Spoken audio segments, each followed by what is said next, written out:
Gênesis capítulo 12.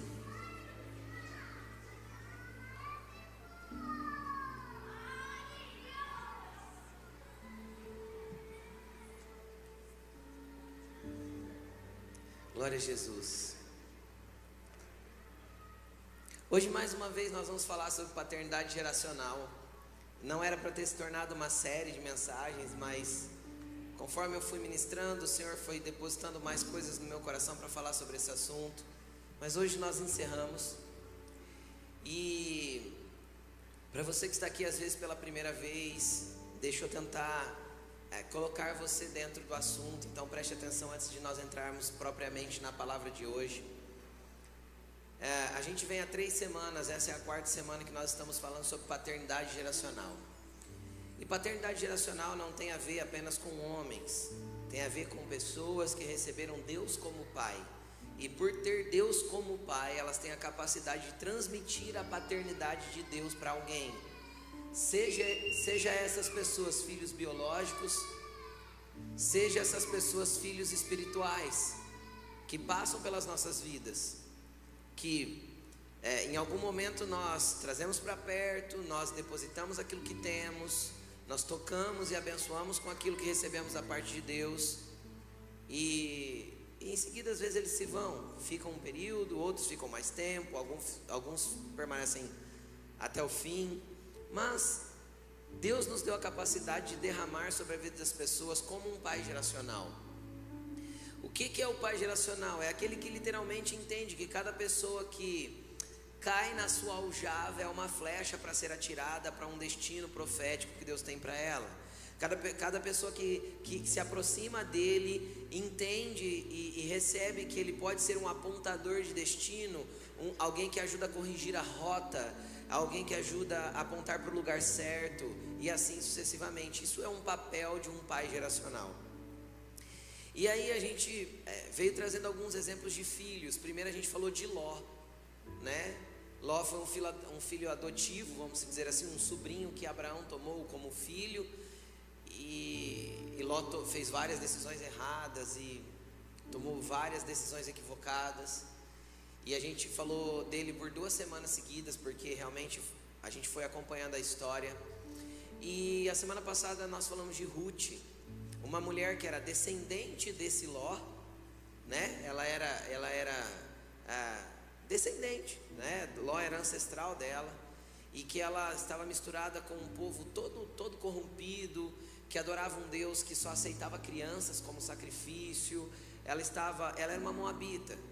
Moabe era filho de Ló com a sua própria filha, e o Deus de Moabe era um Deus chamado Camus, que o que se levava em adoração a esse Deus era crianças. Então era literalmente o oposto do que um pai geracional era tipo matar a próxima geração, eliminar aquilo que Deus pode fazer através da próxima geração. E nós falamos de tudo isso porque nós entendemos que Deus é o Deus de Abraão, Isaac e Jacó.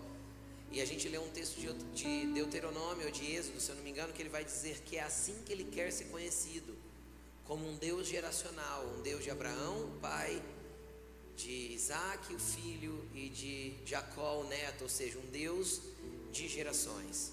Então ele é um Deus geracional, ele é um Deus que olha para nós e não enxerga apenas nós. Ele é um Deus que olha para um feto e não enxerga um feto, enxerga uma história. Ele é um Deus que olha para o ventre de uma mãe que ainda não cresceu a barriga, mas que ele já gerou lá dentro vida, porque a vida é a partir da primeira multiplicação celular, e ponto. Porque a hora que multiplicou a primeira célula, tem o espírito de vida sendo gerado, que foi gerado lá dentro. Uma centelha de Deus já está lá. Então qualquer coisa que tente destruir de forma exterior essa primeira multiplicação celular é um assassinato, e ponto. Por quê? Porque quando Deus permite uma concepção, independente da circunstância, Deus enxerga uma história. Deus não está colocando ali um ser humano aleatório. Deus não trabalha com coisas aleatórias. Deus não trabalha com obras do acaso. Deus trabalha com histórias que Ele construiu para que nós vivêssemos. Deus tem propósito em toda a sua criação. Em toda a sua criação. E por que nós não vivemos? Muitas vezes porque nós fazemos como Ló. É só você assistir no YouTube as 2 primeiras mensagens, que você vai entender que uma pessoa pode ter muitas oportunidades na vida e ainda fazer errado. Muitas. Ló teve muitas. Ruth não teve muitas, mas todas as que ela teve, de estar mais perto de Deus, ela abraçou e ela foi uma remidora. Tudo que ela teve de oportunidade, ela foi escolhendo certo e ela se tornou uma remidora. E de uma filha de Moabe, de uma filha de Ló, ela passa a ser bisavó de Davi. Ou seja, ela entra na linhagem sacerdotal de Jesus. Lá em Mateus capítulo 1 tem o nome de Ruth, quando vai falar da genealogia de Jesus. Então isso é muito lindo, é alguém que remiu. E hoje eu quero falar, ainda dentro daquele assunto Ló e Abraão. Nós trouxemos toda a história pela perspectiva de Ló, correto? Hoje eu quero trazer um pouquinho da história pela perspectiva de um pai geracional, pela perspectiva de Abraão, como ele estava dentro dessa história toda. Ou seja, hoje o tema da mensagem é os altares de um pai geracional. Tudo bem? E nós vamos falar um pouquinho de Abraão. Você está comigo aberto em Gênesis capítulo 12, versículo 4, nós vamos ler. Vamos fazer uma oração. Senhor, nós apresentamos essa palavra e nós pedimos que o Senhor venha falar conosco de forma profunda, intensa. As minhas palavras não podem convencer, Senhor, mas o Teu Espírito pode fazer. Pedimos que o Senhor entre com o Teu Espírito, sendo como uma espada penetrante de 2 gumes, e entre até o ponto do mais profundo dos nossos corações, dividindo alma e espírito, juntas e medulas. Que a Tua palavra venha fazer, Senhor, claro para nós a intenção dos nossos corações, e que venha alinhar essas intenções com o Teu querer, Pai. Mexa conosco nessa noite, Espírito Santo, e que de dentro para fora comece uma obra poderosa nas nossas vidas, em nome de Jesus, amém, amém. Olhe para uma pessoa linda que está do teu lado e fala assim: Deus quer te usar como um pai geracional, ou uma mãe geracional, que não deixa de transferir a paternidade de Deus, tudo bem? É o que eu disse, você vai transferir a paternidade de Deus, então por isso que é paternidade geracional, amém? Gênesis 2, versículo 12, versículo 4, vai dizer o seguinte: Partiu Abraão como lhe ordenara o Senhor, e Ló foi com ele. Abraão tinha 75 anos quando saiu de Harã, 75 anos. Levou sua mulher Sarai, seu sobrinho Ló, todos os bens que havia acumulado e os servos comprados em Harã. Partiram para a terra de Canaã e lá chegaram. Abraão atravessou a terra até o lugar do carvalho de Moré, em Siquém. Naquela época, os cananeus habitavam essa terra. O Senhor apareceu a Abraão e disse: A sua descendência darei esta terra. Abraão construiu ali um altar dedicado ao Senhor que lhe havia aparecido. Segura, deixa aberto que a gente vai ler um trecho aqui, um trecho no 13, um trecho no 15, e depois nós vamos andando com alguns pedacinhos assim, para que a gente você vai entendendo um pouco da história. Abraão, nós já falamos isso na primeira mensagem, ele saiu de Ur dos Caldeus, parou em Harã junto com seu pai Terá morreu, e ele foi para Canaã com o seu sobrinho, agora como um filho adotivo, ele levou junto. E quando ele entra em Canaã, ele entra por esse lugar aí, região de Siquém, ou de Siquém, e ele para nessa região de Moré. E ali ele ouve a voz de Deus falando com ele. E Deus fala para ele, a primeira promessa que Deus dá para ele fala assim: eu vou dar essa terra para os seus descendentes. O que Abraão faz? Abraão levanta um altar e adora a Deus. Porque hoje a gente adora a Deus vindo aqui, nos reunindo aqui como igreja, né? Que a gente costuma falar, a gente está reunido na igreja, mas na verdade a gente não está reunido na igreja, porque a igreja somos nós estamos reunidos como igreja, nesse salão, que de vez em quando a gente chama de igreja, não é? De vez em sempre, vamos lá na igreja. A igreja não é o lugar, a igreja é o povo reunido, tudo bem? Então a gente poderia fazer debaixo de uma mangueira o culto e ia ser igreja do mesmo jeito. Mangueira que eu digo é o pé de manga, não é a mangueira de jardim não, né? Nessa época ia ser perigoso, porque podia cair uma manga na cabeça de vez em quando, mas não ia deixar de ser igreja, ia? Não, Deus ia estar lá. O templo é para servir a gente, o templo é para nos acomodar, mas a igreja é nós reunidos aqui. E naquele tempo não tinha igreja, obviamente, não tinha essa estrutura. Então Abraão adorava a Deus através de altares. Ele levantava um altar. E o que era interessante de um altar? Eu quero que você preste atenção, para você entender o que isso significa espiritualmente. Não é preciso fazer um altar na tua casa. Eu sou um pai geracional, agora eu vou levantar um altar aqui em casa. Não precisa disso, não é isso que você tem que fazer. Mas vamos lá, espiritualmente isso tem um significado. Um altar era levantado como? Primeiro pegava-se do próprio lugar, daquela própria terra onde ele ia levantar o altar, pedras. E ele organizava as pedras e fazia uma espécie de concha com aquelas pedras assim. Colocava-se a lenha, a madeira que ia queimar. Colocava-se um sacrifício em cima, certo? Nossa, pastor, que horror, Deus aceitava isso? Sim, Ele aceitou enviar Jesus para ser o sacrifício em seu lugar. Então sim, porque no reino de Deus não existe remissão de pecados sem derramamento de sangue.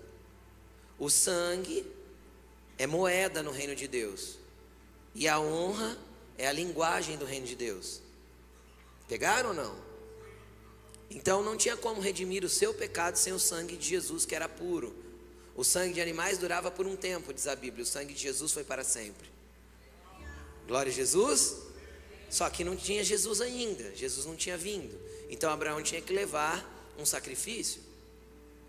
Então, quando se ia fazer um altar, tinha que ter madeira, tinha que ter um cutelo ou uma faca. Naquele tempo era uma espécie de cutelo feito de pedra. E tinha que ter fogo. Então, a primeira coisa que Abraão fez foi organizar um altar quando ele entrou na terra, porque ele recebeu uma promessa. Então, quando eu olho esse primeiro altar de Abraão, que ele pega ali as pedras daquele lugar, organiza o altar, que ele pega a lenha, coloca ali, que ele coloca um animal e sacrifica, e que ele adora a Deus naquele lugar. E eu acredito que Ló e a sua família junto. Lembra que eu falei que Ló foi aprendendo a adorar a Deus com Abraão? Eu não tenho dúvida que estavam todos juntos. E Abraão estava ali adorando a Deus. E esse altar é um altar que para mim simboliza duas coisas muito claras. Primeiro, um altar de gratidão. Por quê? Porque Deus deu uma ordem para ele: saia da tua terra, do meio dos teus parentes. Ele se movimentou. Só que ele entrou numa nova realidade, a realidade de onde Deus queria ele inserido. Ele entrou num novo ambiente, o ambiente que Deus queria que ele estivesse inserido. Só que naquele ambiente, apesar dele estar grato por estar ali, e esse altar era um altar de gratidão pela promessa e pelo cumprimento da palavra, por ele ter chegado ali em segurança, também era um altar de gratidão e adoração para que ele entendesse como se movimentar dentro desse novo ambiente que ele foi inserido.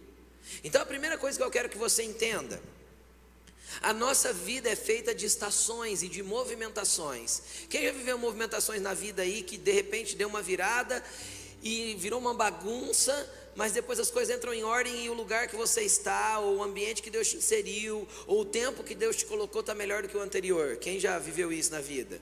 Todo mundo vive. A vida é feita de estações.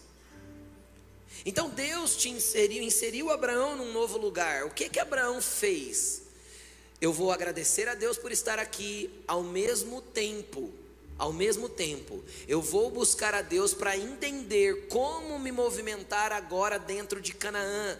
Por quê? Porque Abraão até então tinha vivido a sua vida toda na estrutura de Ur dos Caldeus. E Ur dos Caldeus, eu vou te falar, era padrão Sodoma. Por quê? Porque o seu ancestral, o cara que fundou a cidade de Ur, a cidade de Babel, a cidade, não lembro mais, é a cidade de Nínive e um monte de cidade, foi um cara chamado Nimrod.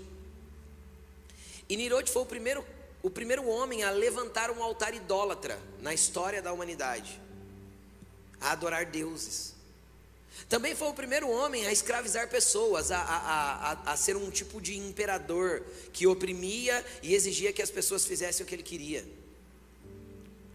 E aí Ur, Babel, Nínive e toda a terra de Sinear, ou a terra dos caldeus, era uma terra muito contaminada pela idolatria, muito contaminada pelas coisas erradas, muito contaminada por uma estrutura que Abraão já não queria mais viver, diferente de Ló. Lembra? Assim que Ló teve a oportunidade, para onde ele foi? Para a mesma estrutura que ele vivia em Ur,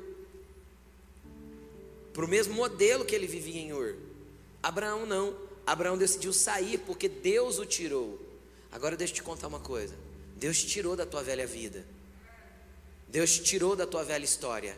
Então, para que você se movimente nesta nova vida, Deus quer te dar a direção do que você tem que fazer. Para isso, você precisa levantar altares. Você precisa encontrar as pedras desse novo lugar para fazer uma estrutura que sustente a sua vida.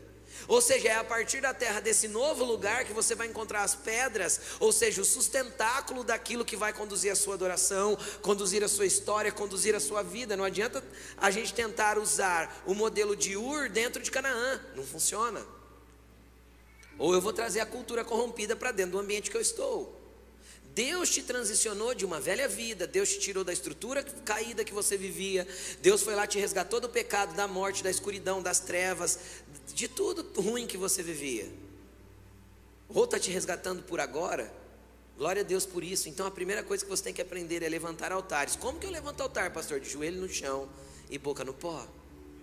De jejum e adoração. Você não precisa pôr pedra nenhuma, você não precisa fazer nada físico, mas o teu coração precisa estar com lenha e precisa queimar diante de Deus, porque alguém já foi sacrificado por você. E em cima do altar, pastor, o que que vai? Olha para a pessoa que está do teu lado e fala assim, ó, em cima do altar vai você. Fala para ele. Se eu não aprender a morrer em cima desse altar, eu vou ser eu mesmo. E se eu for eu mesmo, Deus não pode me governar. Por isso que o apóstolo Paulo vai ensinar, se eu não me engano, no livro de Romanos capítulo 12, ele vai dizer assim, ó, rogo-vos, pois, irmãos, 12 versículo 1, rogo-vos, pois, irmãos, que vocês apresentem os vossos corpos como sacrifício vivo, santo e agradável a Deus. Este é o culto racional que vocês prestam. Ou seja, racionalmente eu me coloco sobre o altar, racionalmente eu me ofereço como sacrifício para que a minha vida seja morta para mim. Não existe cristianismo sem morte do eu, gente. Qualquer coisa diferente disso não é cristianismo. É palestra coaching para te motivar através da fé. É palestra motivacional para falar que você vai vencer amanhã, sendo que você não conseguiu nem vencer a você mesmo ainda. Entende? Isso não é cristianismo. Não tem cristianismo sem cruz. Quem quiser vir após mim, negue-se a si mesmo, toma a tua cruz e siga-me. Um pai geracional aprende que o sacrifício é ele primeiro. Pronto, não tem outro jeito. Ah, eu quero que Jesus governe a minha vida, porque eu quero um lugar de governo, porque o Senhor vai me dar. Não, lugar de governo só tem quem sabe se entregar para que Ele governe a sua vida. Se Ele estiver governando a sua vida, Ele te dá lugar de governo entre os homens. Se Ele não estiver governando a sua vida, Ele não vai te dar esse lugar. Então o primeiro sacrifício do primeiro altar sou eu. E sabe qual que é o problema do sacrifício vivo? Porque todo sacrifício é morto, né, gente? Coloca lá no altar, mata primeiro, põe fogo depois. O problema do sacrifício vivo é que vai pegando fogo com você vivo em cima. Então quanto mais esquenta, mais vontade de correr você tem. Aí você tem que cantar, igual a gente canta aqui de vez em quando. Deixa queimar, deixa queimar. Para que queime o meu pecado, para que queime o meu eu, para que queime o meu orgulho, para que queime a minha arrogância, para que queime a minha soberba, para que queime a minha prostituição, para que queime os meus desejos ilícitos, para que queime tudo aquilo que não é do Senhor. Por quê? Porque no sacrifício vivo não queima a minha vida. O sacrifício vivo, o fogo vem para me depurar, para me deixar mais puro, para me deixar mais parecido com Jesus. Entendeu? Só não posso correr do fogo. Então o primeiro altar é um altar de gratidão e um altar de direção. O que eu faço agora? Estou agradecendo o Senhor porque cheguei aqui. Glória a Deus, aleluia, estou num novo lugar. Deus me tirou da minha velha vida. Deus me tirou de Ur. Mas como eu me movimento agora nesse novo ambiente que o Senhor me inseriu? Como eu me movo agora? E se a gente não buscar o Senhor, a gente falha. Por que a gente falha? Eu gosto de um exemplo que o pastor Juscelio dá, que eu acho bem legal. E todo mundo vai entender, inclusive as mulheres que não entendem nada de futebol. Se um time está na Série B e às vezes ele é campeão da Série B, o que acontece no ano seguinte, na temporada seguinte? Sobe para a Série A, certo? Se ele é campeão da Série B, ele vai subir para a Série A. Se ele é da Série C, ele vai subir para a Série B. E assim sucessivamente. E ele é campeão lá na Série B. E às vezes ele foi campeão invicto. Quem já viu? Um time que ganhou sem perder, empatou e ganhou. Nenhuma derrota, tal, legal. Timão da Série B. A hora que ele vai para a Série A, o que acontece? Ele luta para não cair na Série A. O que eu estou tentando te entender? A movimentação de Ur não te mantém na Série A de Canaã. Quem está entendendo o que eu estou te falando? A movimentação da tua velha vida, o jeito que você agia com as coisas antes de conhecer a Cristo, não vão te ajudar a se manter com Cristo. Ou você entende como você se movimenta com Cristo dentro da nova realidade que Ele te inseriu, ou infelizmente há um rebaixamento, não feito por Deus, mas pelo próprio inimigo que quer fazer você andar para trás. Entende? Pelo próprio inimigo que vai ver a forma que você age, vai falar assim: opa, está agindo do jeito que eu quero. E aí a tua vida vai andar literalmente de costa, de ré. Então, a forma com que você se movimentava na sua velha vida não serve para você se movimentar em Canaã. Levante altares, põe fogo, tem que queimar. Então o primeiro altar é um altar de gratidão e direção. Tudo bem? Segundo altar de Abraão, continuando lendo o mesmo texto, agora no versículo 8, 12:8. Dali prosseguiu em direção às colinas a leste de Betel, onde armou acampamento, tendo Betel a oeste e Ai a leste. Ai era uma cidade, tá, gente? Construiu ali um altar dedicado ao Senhor e invocou o nome do Senhor. Depois Abraão partiu e prosseguiu em direção ao Neguebe. Eu quero te falar uma coisa. Lembra que lá em Ur ele vivia em estrutura de cidades e que foi o que Ló achou legal? Lembra? Ele viu primeiro as campinas, armou as suas tendas por perto da cidade, depois ele acabou indo para dentro da cidade. Lembra disso? Abraão vai peregrinando por aquela terra e ele chega num lugar onde ele tem uma cidade de um lado e outra cidade do outro, uma a leste e a outra a oeste. Aos olhos de Abraão, ele olhava para uma e falava, e pensava, eu acredito que ele pensava: legal, dá para morar ali. Ele olhava para outra e pensava: legal, dá para morar ali também. Porque até então ele era um peregrino na terra que vivia em tendas, estilo que a gente conhece hoje como nômade. Tudo bem? Estão entendendo ou não? Aí ele não tem nenhuma promessa, nenhuma voz de Deus, nem nada disso. O que ele faz? Levanta um altar de novo. Por quê? Porque agora ele precisava de direção outra vez. Por que ele precisava de direção? Porque a partir do momento que a gente começa a se movimentar dentro da realidade da nossa nova vida com Cristo, todos os dias nós vamos ter escolhas para fazer. Todos os dias nós vamos ter decisões para tomar. Entre o bem e o mal, entre o pecado e a vida, entre aquilo que é certo e errado, entre aquilo que eu devo ou não devo fazer, ou nem tem a ver com o pecado às vezes, mas tem a ver literalmente com a direção da tua vida. Agora, deixa eu te falar que profeticamente Abraão estava entre Betel e Ai. Você sabe o que significa a palavra Betel em hebraico? Casa de Deus ou casa do pão. Você sabe o que significa a palavra Ai em hebraico? Lugar de ruína e destruição. Então, de um lado, Abraão tinha a casa de Deus e a casa do pão. Do outro, ele tinha o quê? Ruína e destruição. Só que os olhos dele não via ruína e destruição e casa de Deus e casa de pão. Os olhos dele via duas cidades. Então, o que acontece? Qual que é o segundo altar? O segundo altar é o altar do discernimento. É o altar de buscar entendimento em todas as escolhas que eu tenho que tomar. Lá na frente está escrito que desde janeiro nós estamos falando sobre isso. Esse ano é um ano de discernimento, de portas abertas, e que nem todas as portas que fossem abertas para nós seriam portas de Deus. Então Abraão chegou num lugar que ele olhou uma cidade e falou: nossa, que estrutura legal. Olhou para outra: nossa, que estrutura bacana. Deixa eu ver o que Deus quer. Levanta um altar. Discernimento. Vai buscar direção, vai buscar instrução, vai buscar discernimento de como se movimentar. Aí a Bíblia diz assim, saiu dali e partiu para o Neguebe. Sabe o que Deus falou para ele? Nenhuma, nem outra. Não é essa a tua movimentação. Isso é buscar discernimento. E aí a vida vai colocar bifurcações na nossa frente todos os dias. Sim ou não? E obviamente Deus dotou você de inteligência. Alguém teve que escolher a roupa que você está vestido para estar aqui hoje, ou foi você que escolheu? Tem alguns que a esposa escolhe, né? Ou a gente escolhe e ela reescolhe, né? Quem é a esposa aí já reescolheu a roupa? É, eu também. A gente põe, ela fala assim, tá feio.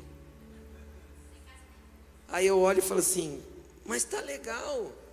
Tá não, troca lá, tá muito feio, né? Aí a gente tem que trocar, né, gente? Ou tem algum homem aí que fez alguma consultoria de moda? Deixa para elas, né?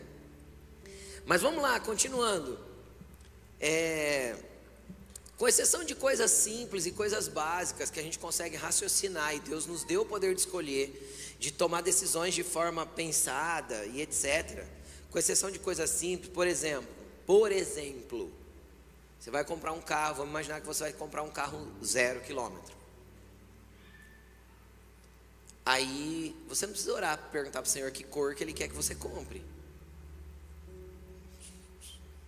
Se o carro for azul, verde, amarelo ou qualquer cor, o que vai mudar é na hora da venda. Aí você tem que analisar o mercado e entender o que você vai comprar. Correto?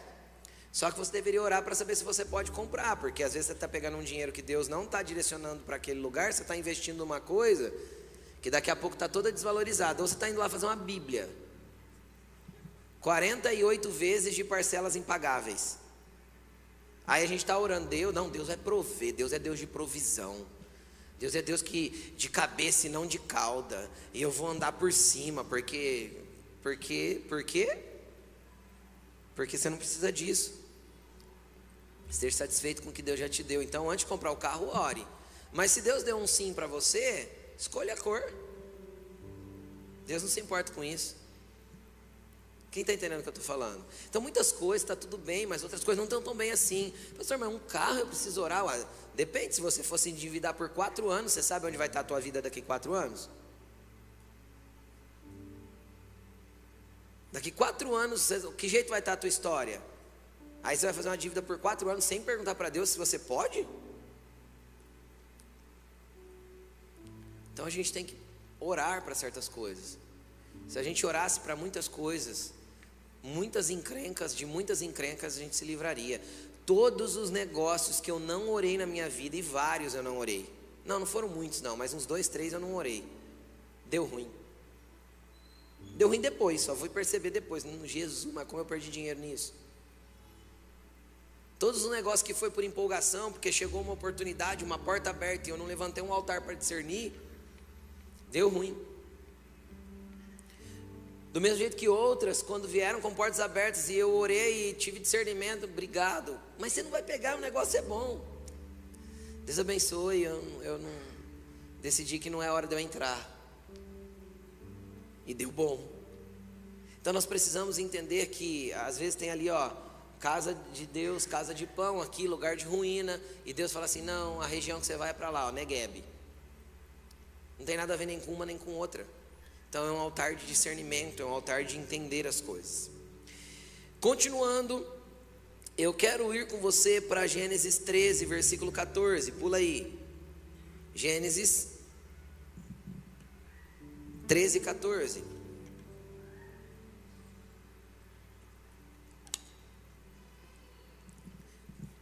Disse o Senhor a Abraão, depois que Ló se separou dele. Nós falamos já sobre isso, sobre a separação dos dois.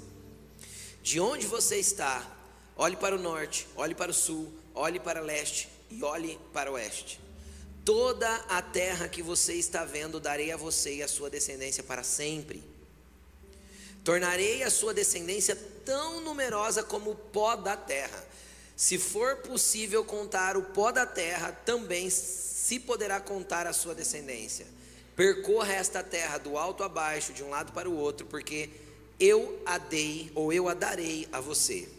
Então Abraão mudou o seu acampamento e passou a viver próximo dos carvalhos de Mamre, em Hebrom, onde construiu um altar dedicado ao Senhor. Deixa eu te falar uma coisa. Deus estava prometendo para Abraão, você percebe que o teor da promessa vai aumentando? A primeira vez Deus disse o quê? Eu vou dar essa terra para sua descendência. Uau, bênção, legal. Abraão levanta altares e vai caminhando, vai adorando, mantém a chama acesa, sempre tem fogo ali, sempre tem contato com Deus. Aqui Deus amplia a promessa. E por que Deus amplia a promessa? Porque Deus é consolador. Qual que é um dos nomes do Espírito Santo? Deus é Deus consolador. E por que consolador, pastor? Deus prometeu para Abraão uma descendência, sim ou não? Em quem ele esperava que a descendência dele acontecesse? Qual que era o único herdeiro da casa dele? Ló. O que Ló tinha acabado de fazer? Ido embora. O único herdeiro que ele imaginava que tinha para ser a pessoa que ia dar essa descendência para ele, na cabeça dele, era Ló. Hora que Ló vai embora, eu acredito que Abraão fica chateado e fica pensando: poxa, o menino era um filho para mim. Eu achei que ele seria o meu herdeiro. Aí Deus vem reforçando a promessa. E Deus amplia essa promessa. Olha, eu vou dar essa terra, olha para o norte, olha para o sul, para o leste, está vendo tudo. Vou dar tudo para os seus descendentes, Abraão. Vou abençoar, vou prosperar, vai dar certo. Conte comigo, percorra a terra, porque você vai pisar e tomar posse dela. Então Abraão levanta um altar dedicado ao Senhor. O que esse altar representa? Esse altar representa um altar de frustração. Por que de frustração? Porque parece que as coisas não estão acontecendo do jeito que a gente idealizou. Quem aqui já idealizou e imaginou que as coisas correriam de uma forma e de repente aconteceu tudo diferente? E na vida essas frustrações vão vir, na vida de um pai geracional também vai vir. Elas vão acontecer. De repente parece que as coisas começam a desandar. De repente parece que a coisa começa a não dar certo do jeito que eu imaginava, começa a não funcionar do jeito que eu esperava. De repente parece que as coisas começam a se movimentar do jeito que não era o que eu queria que se movimentasse. Em quem eu depositei uma esperança de ser o herdeiro de tudo, de repente vai para outra direção. E agora... Aí vem uma promessa grandiosa. Então ali Abraão adora a Deus porque ele está com o coração frustrado. Mas Deus reforça a promessa. Abraão, olha para a terra, pega o pó da terra, você consegue contar?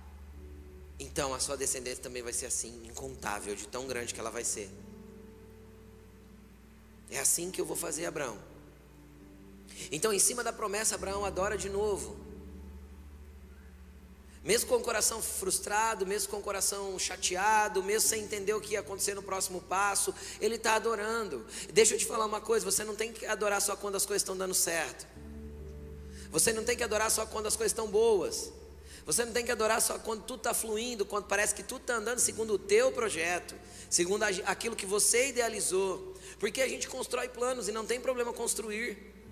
A gente vê as coisas acontecendo e fala: uau, isso aqui vai ser assim, isso aqui vai ser daquele jeito e tal. De repente dá tudo diferente. E a gente se frustra, fica chateado. Deus sempre vem ao nosso encontro para nos consolar. E ali naquele ambiente de frustração, naquele ambiente de decepção, naquele ambiente de angústia, a gente tem que levantar altares. Tem que levantar altares. Agora deixa eu te falar uma coisa. Você sabe qual que é a matéria-prima da frustração? A expectativa. E aí Salomão sabiamente ensinou para a gente o seguinte: de tudo que você deve guardar, guarde o seu. Uma das maneiras de guardar o nosso coração é diminuir as expectativas. Se nós reduzimos as expectativas a respeito das coisas, então o nosso coração sempre vai ser surpreendido. Quando a gente eleva as expectativas, porque a gente cria expectativa fácil, sim ou não? Quem já criou expectativa aqui? Se a gente eleva expectativas, a gente acaba sendo frustrado. Vamos dar um exemplo bem simples da nossa região aqui. Um amigo chega em você e fala assim: rapaz, um amigo ajeitou um rancho lá para passar um fim de semana, quer ir comigo? Aí você pega e joga a expectativa lá embaixo. Você pensa que é aquele, sei lá, aquele ranchinho simples, uma casinha simples. Você vai ter que levar um lençol limpo de casa, porque às vezes o lençol lá não está muito legal. Quem está entendendo o que eu estou falando? Ah, mas tá bom, vou estar lá na beira do rio, gostoso. De repente você chega, é aquela casa limpinha, bem organizada, com ar-condicionado no quarto, com aquela piscinona. Você fala: uau, você foi surpreendido, sim ou não? E se você espera uma casa com piscina, e já chega lá e é um ranchinho simples? Aí toca aquela musiquinha, né? Que toca no Instagram toda hora. Frustração total. Decepção. Por quê? Porque frustração, a matéria-prima da frustração é a expectativa. Nós somos seres humanos, todos nós criamos expectativas, tudo bem? Tudo bem? Só que nós temos que aprender a guardar o nosso coração descendo as expectativas, porque senão nós vamos viver de frustração em frustração. Até porque nem todas as nossas expectativas serão atendidas, porque muitas delas não têm a ver com o projeto de Deus para nós. Entendeu? Mas vamos continuar. Então esse era um altar em meio à dor, em meio à frustração, em meio à chateação. O meu herdeiro foi embora, e etc, e etc. E eu quero pular com você agora para o capítulo 15, versículo 1. O que aconteceu no capítulo 14? No capítulo 14, eu não sei se você se lembra, invadiram Sodoma, levaram Ló preso, ele foi levado cativo, e Abraão se levanta como uma casa paterna, lembra disso ou não? 318 homens nascidos na sua casa, ou seja, uma casa de filhos, se levanta, vai para a guerra contra 5 nações, vence essas 5 nações, e traz o filho perdido de volta, traz Ló de volta do cativeiro. Lembram disso ou não? De repente vem Melquisedeque, oferece para ele pão e vinho, ele dizima, aquela coisa muito espiritual, muito doida. Abraão tem uma experiência com Deus incrível. Abraão se posiciona como um homem forte, guerreiro, e ele não era, ele era criador de gado. Entende? Todos ali eram os funcionários. Era o cavador de poço, o cuidador de gado, o cuidador de ovelha. Não tinha guerreiro na casa de Abraão. Mas ele vai lá como uma casa paterna, porque quem tem a paternidade de Deus tem força para vencer guerras e para resgatar filhos perdidos. Ele vai e vence guerra contra reis. Quem vence as suas frustrações, levantando altares para Deus, vai ter autoridade para derrubar reis e estruturas e resgatar filhos. É isso que um pai geracional faz.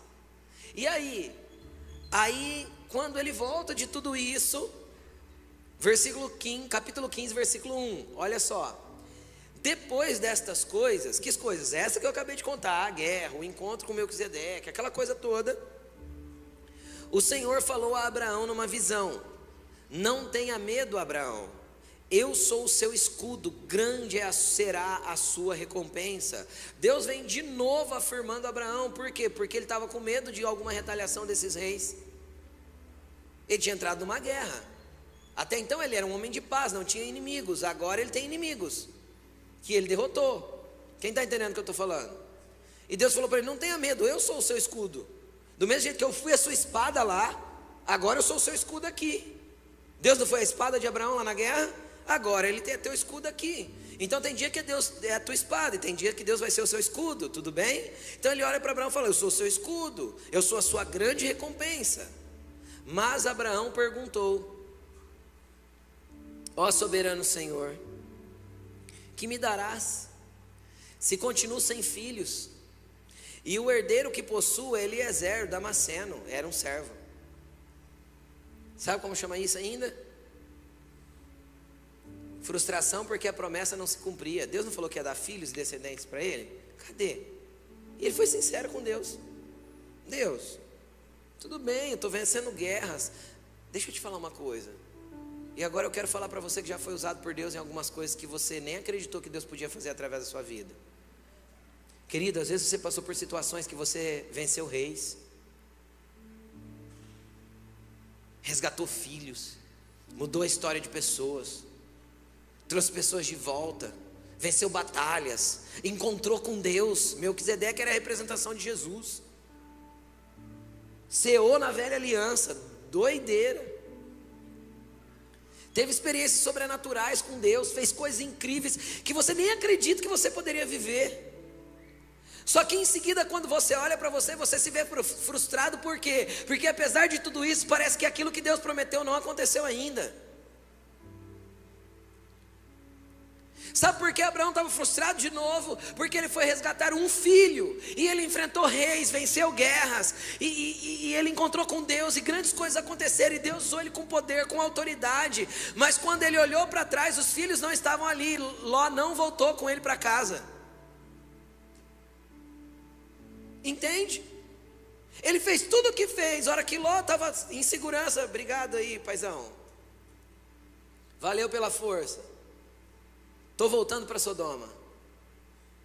Não tem como não ficar frustrado, porque tudo que Deus fez parece inútil diante de ver um filho se perdendo, diante de ver uma geração indo embora, diante de ver uma promessa não se cumprindo. E às vezes vem a frustração na tua vida. Poxa, mas Deus me usa tanto. Quantas vezes eu já aconselhei pessoas a respeito da dor que eu estava sentindo.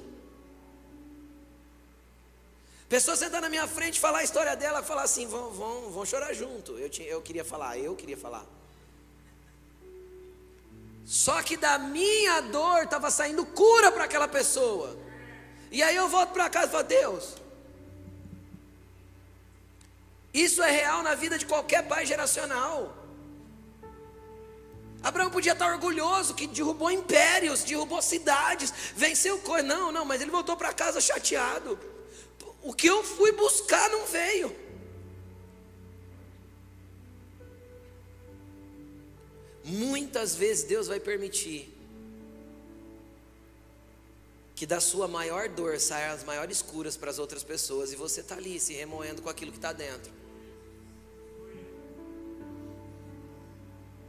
Se você é um pai geracional, você vai aprender a viver com isso, de vez em quando, mas sempre.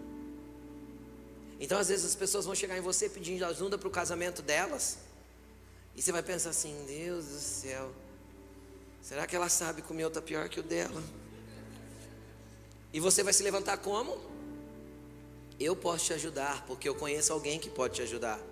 Então eu vou compartilhar o meu pai com você, porque o meu pai, apesar do meu casamento não estar do jeito que ele tinha que estar, ele está sustentando meu casamento até aqui. Eu creio que nós vamos chegar no lugar de estar tudo em paz. Porque tudo passa, sim ou não? Sim, o choro dura uma noite, mas a alegria ela vem pela manhã. Então clama, Senhor, faz o sol nascer sobre a minha vida. Cadê o outro dia? E Abraão via isso. Deus, parece que eu estou vencendo o rei, estou derrubando coisas, mas não nasce o sol da promessa. Abraão já foi reclamar para Deus, e Deus nenhuma hora achou ruim com Abraão. Então se você tem que chorar em algum lugar, chore onde? No pé do altar. Chore no fogo, porque quanto mais lágrimas cair ali, mais fogo tem. Entende? No altar de Deus, no altar da presença, quanto mais lágrimas, mais fogo vai se acender. É combustível para Deus. Continua buscando, continua clamando. E Abraão foi clamar. Deus veio falar com ele e falou, tá bom Deus, então deixa eu te colocar minha frustração. E ele continuou falando para Deus, versículo 3: tu não me deste filho algum, um servo da minha casa será o meu herdeiro. Então o Senhor lhe deu a seguinte resposta: seu herdeiro não será esse, ou seja, Eliezer, um filho gerado por você mesmo será o seu herdeiro. Levando-o para fora da tenda, disse-lhe, olhe para o céu e conte as estrelas, ou seja, era noite, se é que você pode contá-las. E prosseguiu, assim será a sua descendência. Deixa eu te explicar uma coisa. Você percebeu que lá quando Abraão ficou frustrado a primeira vez, Deus falou, olhe para o pó da terra? A terra pode continuar te frustrando, querido, mas se você olhar para o céu. Dessa vez Deus foi de noite, porque Deus tirou ele da tenda e falou assim, olha para cima. Isso, não tenta contar mais o pó da terra não, porque o pó da terra é coisa daqui da terra. Olha para o alto. Conta as estrelas agora. Conta aquilo que você não pode tocar, porque o pó da terra você pode tocar, as estrelas não. Então conta aquilo que você não pode tocar. É de lá que vem o teu socorro, é de lá que vem a tua herança, é de lá que vem o teu milagre, é de lá que vem aquilo que só Deus pode fazer. Se eu conto da terra, eu tento me mover pela terra. Se eu olho para o céu, eu vou me movimentar com aquilo que o céu está me dizendo. Entendeu? E aí Vem o versículo 6, que é um versículo que é citado várias vezes no Novo Testamento. Abraão creu no Senhor e isso lhe foi acreditado como justiça. Aqui nasce o que a gente conhece como a fé de Abraão. Quando? Quando ele tira os olhos da terra e coloca os olhos no céu. Quando ele mira os olhos dele para o lugar certo. Entendeu? Quando ele aponta para o lugar certo, para o lugar que vem o socorro. Entende? Para o lugar que vem a tua resposta. Agora, eu não quero entrar nesse mérito, porque esse capítulo 15, ele dá uma pregação só a ele. Mas se você continuar lendo, se você for curioso lá na tua casa de ler, você vai perceber que houve também um altar aqui. Só que o altar aqui foi completamente diferente, porque não foi feito pelas mãos de Abraão.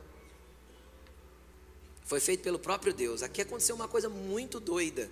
Lê lá na sua casa depois. Deus só pediu para Abraão assim, ó, traz os animais e o resto deixa que eu faço. Aí a Bíblia diz que Abraão caiu num profundo sono.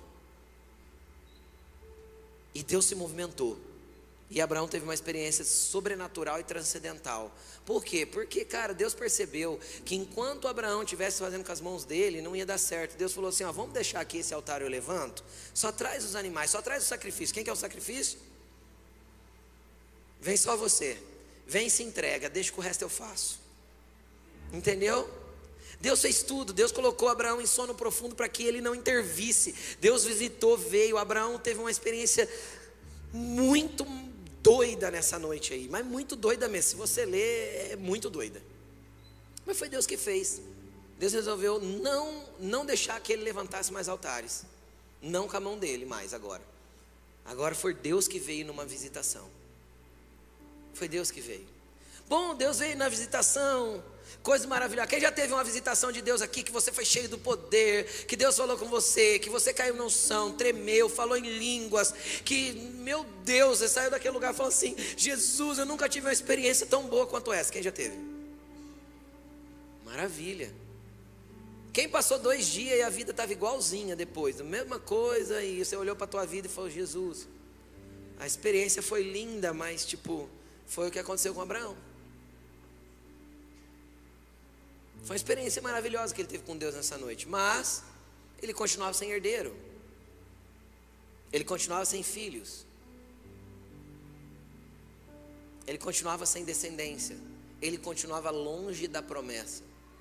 Parecia intocável para ele. Inalcançável. Entenderam? Aí o que acontece? Acontece o que está no capítulo 16. Versículo 1. Ora, Sarai, mulher de Abraão, não lhe dera nenhum filho. Como tinha uma serva egípcia chamada Agar, disse a Abraão, já que o Senhor me impediu de ter filhos, possua minha serva, talvez eu possa formar família por meio dela. Abraão atendeu a proposta de Sarai. Quando isso aconteceu, já fazia 10 anos que Abraão, seu marido, vivia em Canaã. Fazia 10 anos lá do primeiro altar. Não foi 10 dias, gente. Ele estava esperando pela promessa há 10 anos. Vamos continuar. Foi nessa ocasião que Sarai, sua mulher, entregou a sua serva egípcia Agar. Ele possuiu Agar e ela engravidou. Deixa eu te falar o que estava acontecendo aqui. Um dos maiores problemas nossos é tentar fazer a promessa acontecer com a força do nosso braço. É um dos maiores problemas nossos. É tentar fazer a promessa acontecer pela nossa habilidade, pelo aquilo que a gente consegue fazer. Sara viu o marido sofrendo, vamos dizer, porque a promessa não vinha. E ela meio que responsabilizou Deus para convencer ele. Isso também acontece muito com a gente.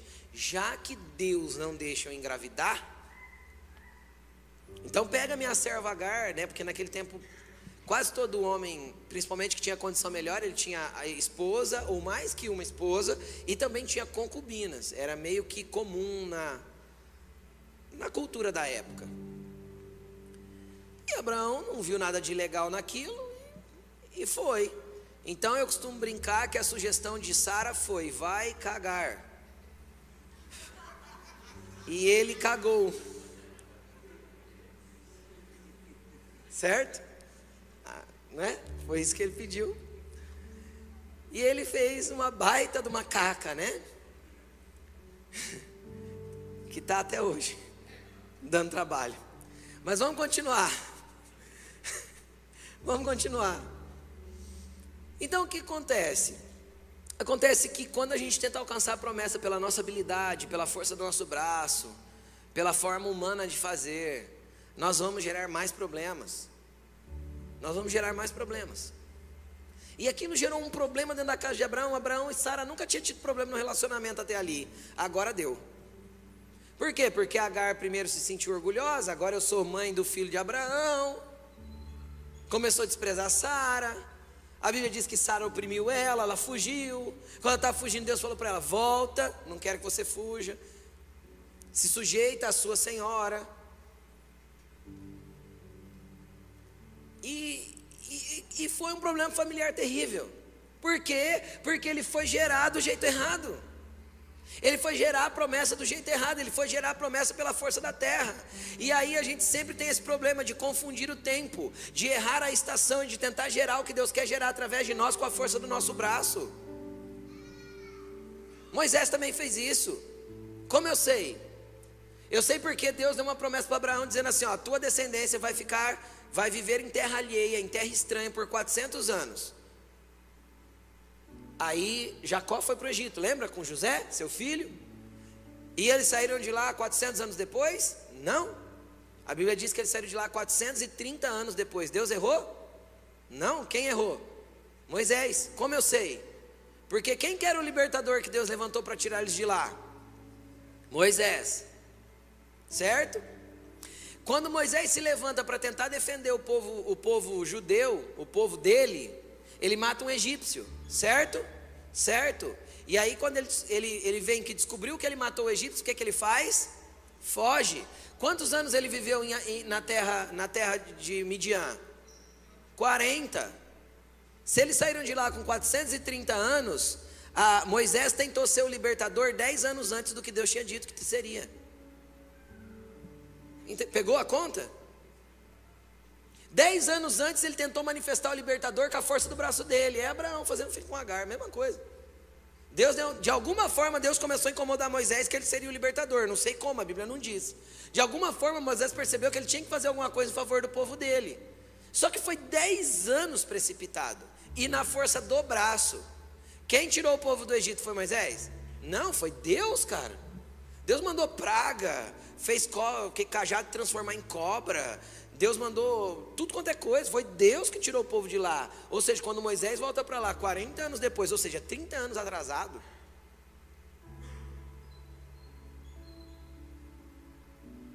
aí ele age conforme a vontade de Deus e não conforme a dele. Porque ele tinha agido 10 anos antes daquilo que Deus queria, do jeito que ele achava que ele tinha que ser o libertador. Entendeu?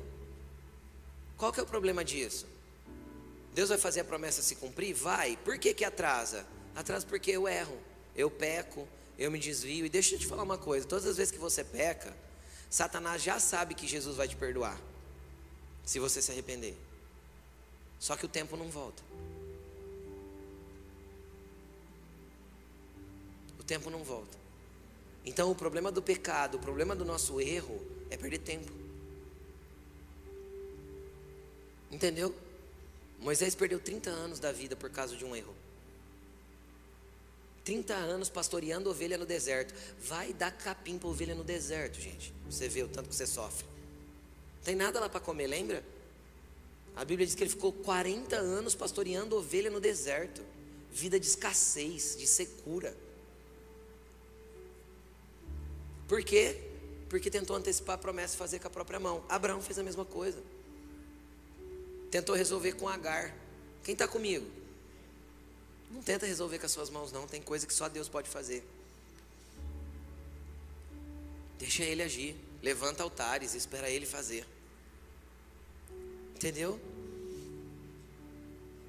Para a gente finalizar, capítulo 22 de Gênesis.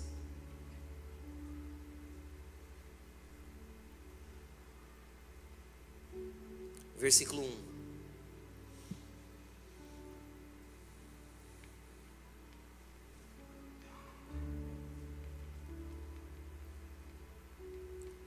Acharam? Tá, diz assim, ó, passado algum tempo, Deus pôs Abraão à prova. Aqui Deus já tinha visitado Abraão de novo, já tinha falado para ele que ele ia ter um filho, um pouquinho antes de destruir Sodoma, naquele lance que Ló foi tirado de Sodoma. No ano seguinte, Abraão teve um filho. Agora deixa eu falar que jeito que o filho de Abraão nasceu, Isaac. Nasceu da seguinte forma: Abraão já tinha 99 anos, e a Bíblia diz que ele já não tinha mais vigor para fazer um filho. E a Bíblia diz também que Sara, com 90 anos, sua esposa, não tinha mais o costume das mulheres. A Bíblia é elegante, né? Ou seja, Sara já não tinha mais ciclo, e Abraão já não tinha mais força. Dava para produzir um filho assim, sim ou não, humanamente dizendo? Não. Só que aí é assim que Deus ama fazer, para mostrar o quê? Quando a tua força acabou, meu querido, quando você já não consegue mais, quando os métodos humanos não deram certo, quando a força humana não é capaz, então eu posso fazer. Porque aí você vai entender que sou eu fazendo e não você fazendo com a tua força. Entendeu? Quando ele não podia mais gerar, quando Sara não podia mais gerar, então Deus fez. Só para mostrar para ele assim, ó, fui eu quem fiz, Abraão. Não tem a ver com você. A promessa é minha. Se a promessa é minha, é vontade minha que isso aconteça. Toda promessa que Deus te deu é vontade de Deus que isso aconteça na tua vida. Entendeu? É vontade dele que se cumpra. Agora deixa eu te falar uma coisa. Normalmente a gente demora mais para receber aquilo que a gente quer muito. Como assim, pastor? Normalmente a gente demora mais para receber aquilo que a gente quer muito. Normalmente o que a gente quer demais, Deus não pode nos dar. Abraão queria demais um filho. Sabe quanto tempo demorou? Quando ele chegou na terra de Canaã, ele tinha 75 anos. Quando Isaac nasceu, ele tinha 100. 99 foi quando engravidou. 100 anos. 100 anos. Quanto tempo demorou? Faz a conta rápida aí. Sabe fazer conta? 25 anos para a promessa se cumprir num bebê ainda. O bebê ainda tinha que crescer. Casar e ter filho, para começar a ter sentido a promessa. Sim ou não? 25 anos demorou para se cumprir. Por quê? Porque Abraão queria demais. Sabe qual que é o problema de Deus dar aquilo que a gente quer demais? Aconteceu o que aconteceu com Abraão. O que aconteceu com Abraão? Ele passou a amar Isaac mais do que ele amava Deus. Toda promessa que eu amo demais e que eu quero demais, a hora que eu recebo, eu passo a amar mais a promessa do que o Deus que prometeu. Tudo aquilo que eu quero demais, busco demais, anseio demais, eu passo a amar mais aquilo que Deus deu do que o Deus que deu. Mais a bênção do que o abençoador. A menina quer uma namorada, quer um namorado, quer um namorado, quer um namorado. Ela arruma um namorado, aí ela desvia com o namorado. O menino quer uma namorada, quer uma namorada, quer uma namorada, quer uma namorada. Aí ele transa com a namorada. Aí ele perdeu o relacionamento com Deus. Então, ou seja, a partir do momento que eu passo a amar mais a promessa do que Deus, Deus não tem problema em pegar a promessa de volta. Eu vou repetir isso.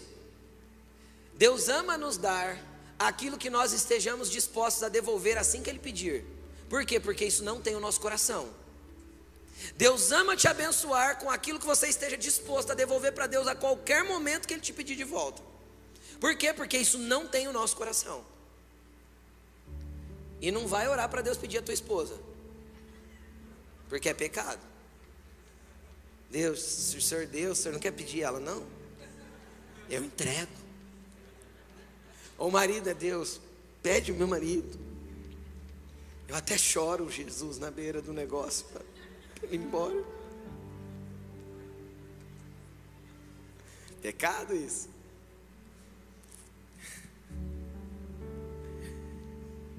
Mas Deus ama nos dar aquilo que nós estivermos dispostos a devolver para Ele a partir do momento que Ele requerer de volta. Por quê? Porque isso não ganhou o nosso coração. E o que aconteceu com Abraão? Abraão, ele se apaixonou por Isaac e passou a amar Isaac mais do que ele amava a Deus.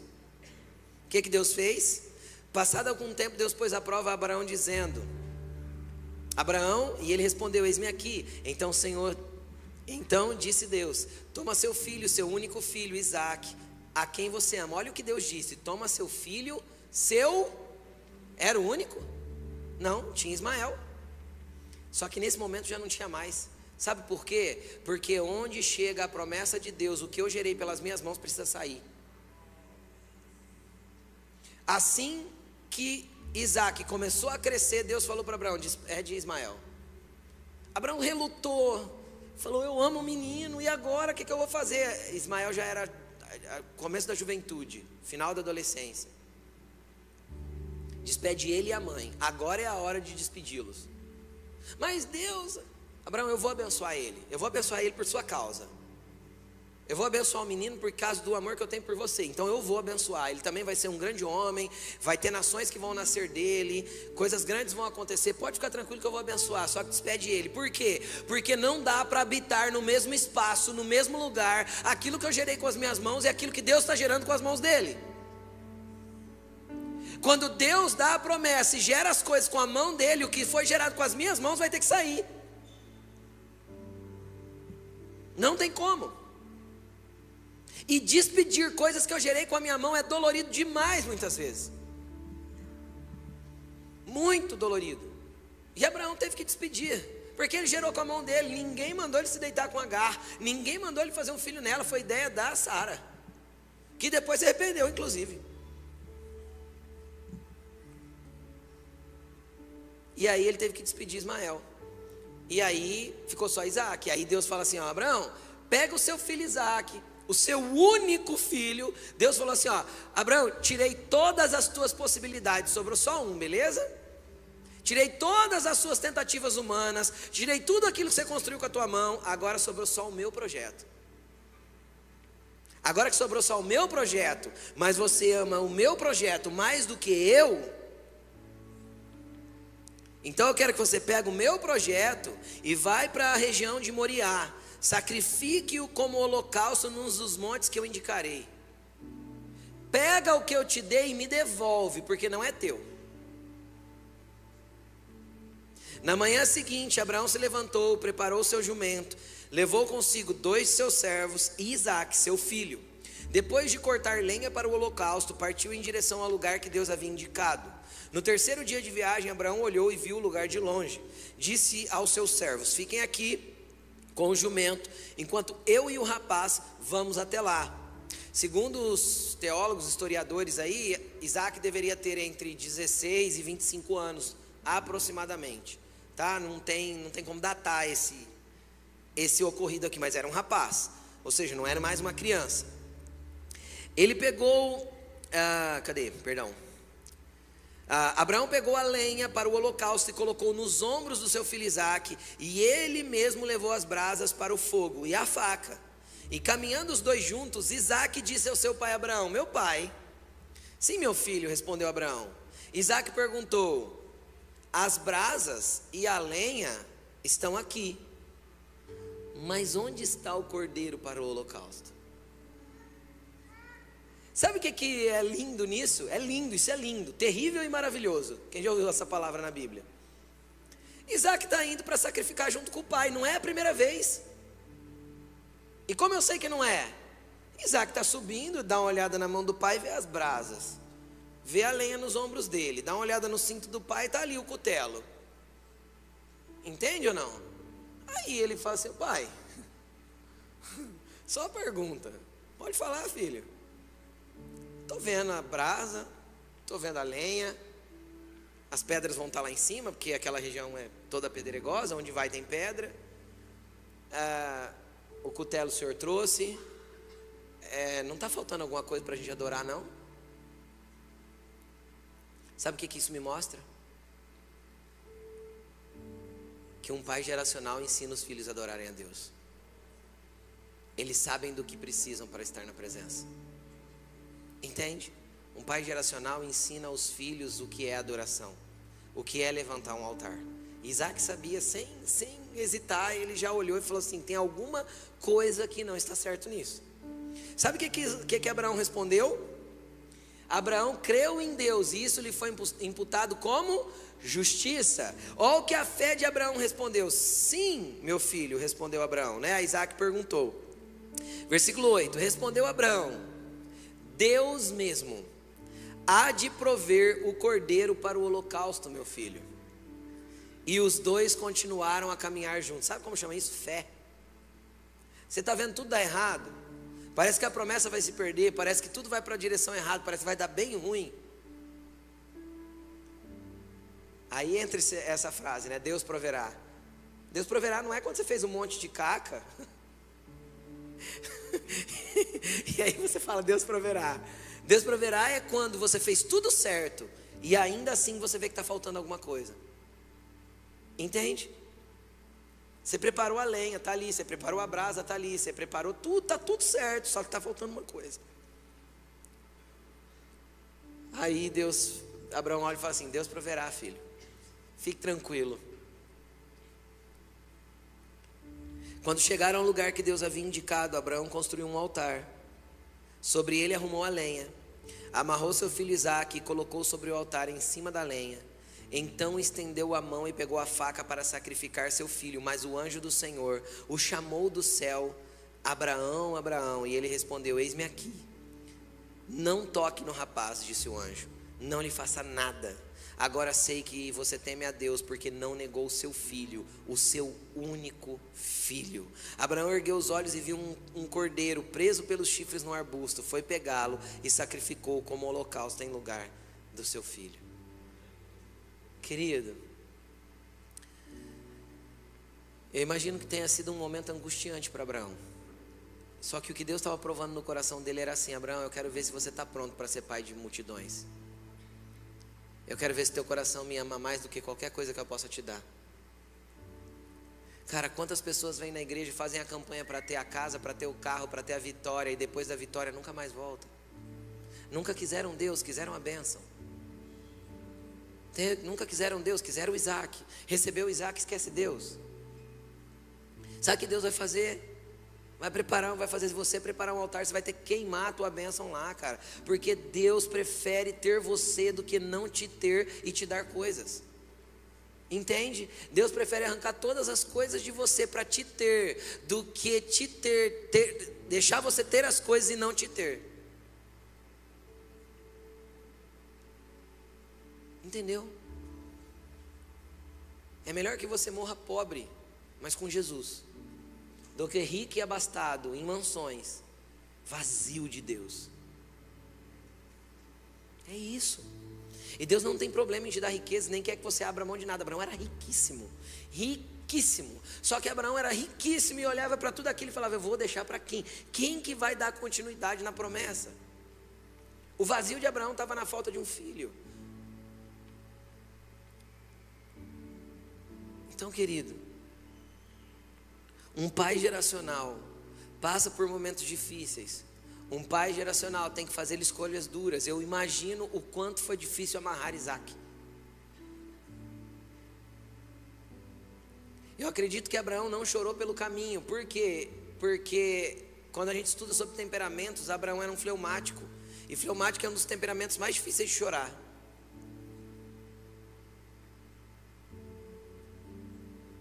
Então Abraão foi ali com um nó na garganta, mas com os olhos secos. Mas eu não tenho dúvida que no momento que ele começou a amarrar o seu próprio filho, o seu único, ou seja, não sobrou saída. Eu não tenho dúvida que ele tenha ficado conturbado no seu espírito, clamando a Deus, gritando por socorro. E quantas vezes nós gritamos por socorro na hora que parece que tudo que Deus nos deu está escorregando das nossas mãos? Na hora que parece que tudo que Deus nos deu a fazer já não tem mais graça, já não tem mais sentido. Abraão era rico, era próspero, 318 homens que nasceram na sua casa 15 anos antes disso, ou seja, nesse momento já era muito mais, o cara era poderoso, o pessoal tinha medo dele, tão grande que era a comitiva que andava com ele. Ele já tinha desafiado Faraó e Deus foi lá e falou com o faraó, falou, não toca na esposa dele. Ele já tinha desafiado nações e Deus falou, não toque, vai lá para ele orar por você, porque ele é um profeta. Cara, Abraão era o cara. Só que nesse momento diante de Deus ele não era nada. Para quê? Para que o coração dele se mantivesse no lugar, para que a promessa permanecesse sobre a vida dele. Então um pai geracional vai passar por momentos difíceis sim, mas não vai ser só momentos difíceis. Não vai. Sabe por quê? Porque do mesmo jeito que nos momentos duros você vai ter que colocar a promessa em cima do altar, logo em seguida o cordeiro está lá no arbusto pendurado para você sacrificar e você desce celebrando com teu filho nos braços. Entendeu o que eu estou falando? Com a tua promessa no lugar. Abraão voltou para casa adorando a Deus, porque afinal ele proveu o cordeiro. Agora deixa eu te falar uma coisa. Entregue-se, porque quanto mais você se entregar, mais você está perto do cordeiro que Deus providenciou para te salvar, o Cristo. Entende? Isso aqui é uma representação do que Deus faria. Deus só fez Abraão sentir o que Deus sentiria alguns séculos mais tarde, ou alguns milênios mais tarde. Por quê? Porque Isaac carregou a própria lenha do seu próprio altar. Cristo carregou a própria cruz do seu próprio altar. A Bíblia diz que Deus virou o rosto porque ele não quis ver o que estava acontecendo com o seu próprio filho. Então Deus queria que esse pai geracional entendesse a profundidade da realidade do que Cristo fez por nós, da realidade do que você está tomando hoje. Foi um pai que amarrou o seu próprio filho, colocou na barriga de uma mulher e deixou ele viver entre nós. Deixa eu te falar, sabe o que foi Jesus? O todo-poderoso Rei do universo que se fez cisco, pó da terra que somos nós. Esse foi Jesus. Só que nós não reconhecemos isso. E por não reconhecermos isso, a gente vive a vida de forma displicente. A gente não reconhece que a cruz é um lugar para nós morrermos também. E a gente vive a vida de forma a minimizar o sacrifício da cruz. Deus pegou o seu filho, seu único filho. Então a mesma experiência que ele deu para Abraão, Deus se colocou nessa experiência depois, voluntariamente. Sabe por quê? Porque Deus amou tanto o mundo, e de tal maneira que resolveu entregar o seu Isaac para que ele morresse na cruz. Sabe por quê? Porque Deus não queria ter um único filho, porque Jesus era unigênito. Sabe o que significa unigênito? Único. Só que a partir do momento que ele ressuscita, ele já não é mais unigênito, ele é primogênito dentre os mortos. Ou seja, agora aquele que era único se torna o primeiro. Entende? Por quê? Porque na morte do único, Deus conquistou todos nós. Entendeu? Para quê? Para que ele fosse o nosso pai, colocasse paternidade geracional em nós, para que também pudéssemos atrair outros filhos para essa mesma casa espiritual, para esse mesmo conforto do pai, para esse mesmo coração paterno. O que nós temos que fazer para não perder isso? Nunca minimizar o sacrifício da cruz. Nunca. Pensa você amarrando o seu filho e pendurando ele na cruz. Foi isso que Deus sentiu. Ah, mas Deus sabia que ele ia ressuscitar, mas Deus sabia que ele ia ter que sofrer, a ponto de Deus não conseguir olhar, não conseguir ver a cena.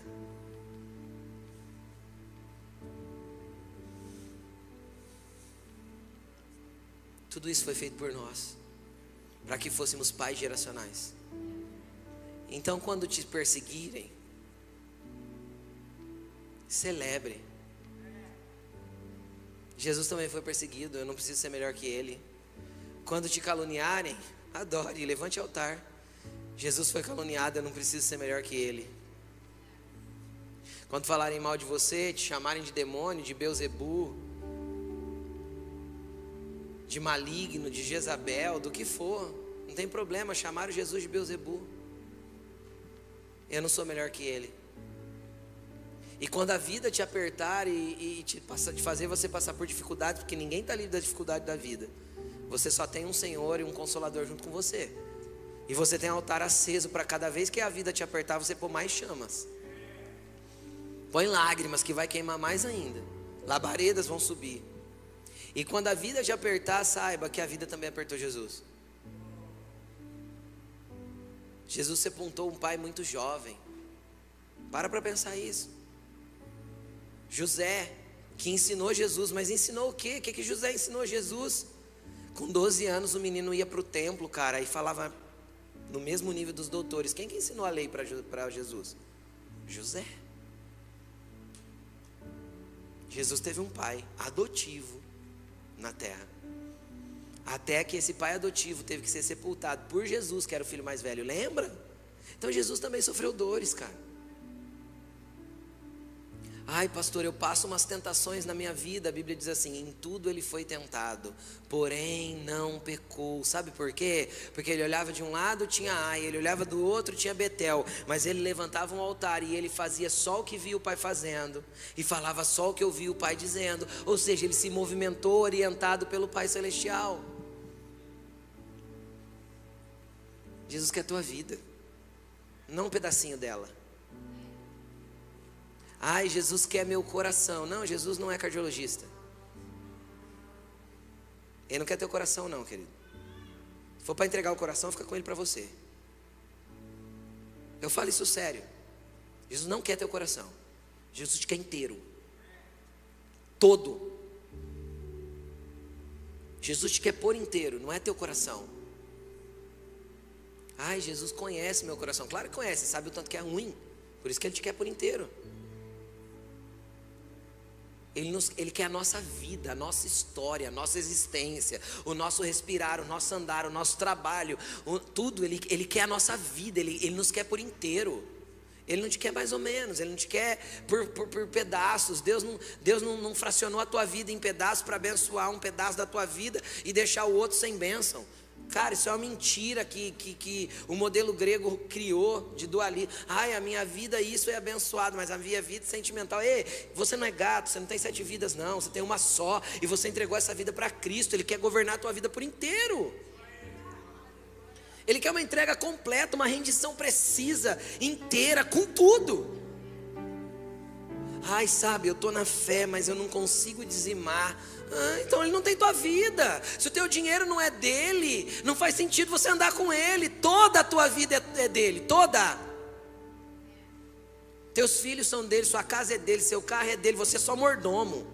Você sabe o que é o mordomo? É aquele que usufrui de tudo que o patrão tem, mas não é dono de nada. É você, sou eu.